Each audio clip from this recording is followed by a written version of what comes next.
Sauter de toit en toit, faire des saltos en pleine rue, tout ça c'est son truc. Simon, un Chalonnais de 18 ans, est adepte du parcours, une discipline rendue célèbre par les fameux Yamakasi. Simon lui a commencé très jeune, on l'écoute.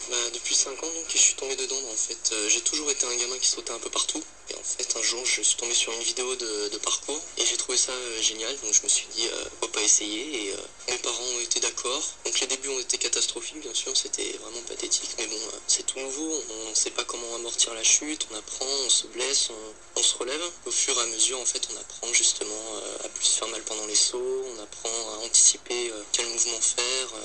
Et surtout, on apprend à connaître son corps. Le plus dur, forcément, c'est l'entraînement. Toujours réfléchir avant de lancer un saut. Ce qui est très difficile, en fait, c'est de connaître ses limites. Et ne pas se dire qu'on peut tout réussir à tout moment, à tout instant. Il faut d'abord, par exemple, avant de lancer un saut d'un toit à un autre, il faut trouver un endroit en ville qui soit un peu plus au sol, où il n'y a pas trop de danger, pour être sûr qu'on puisse le réussir une fois qu'on sera là-haut. Je dis pas qu'il faut être musclé à mort, justement. Par contre, il faut être fin, dynamique et énergique, surtout. Il ne faut pas se dire qu'on a peur. On se paralyse. Et si on se paralyse, on risque d'avoir un problème durant le saut. Et s'il y a un problème durant le saut, c'est la porte ouverte à d'autres problèmes un peu plus graves encore.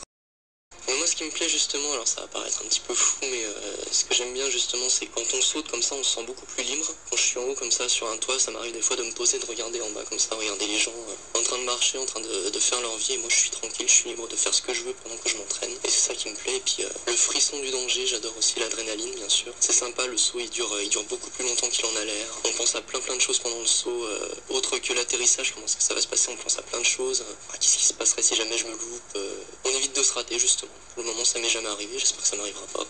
Et pour voir les exploits de Simon, rendez-vous sur YouTube, tapez The Tracer 71.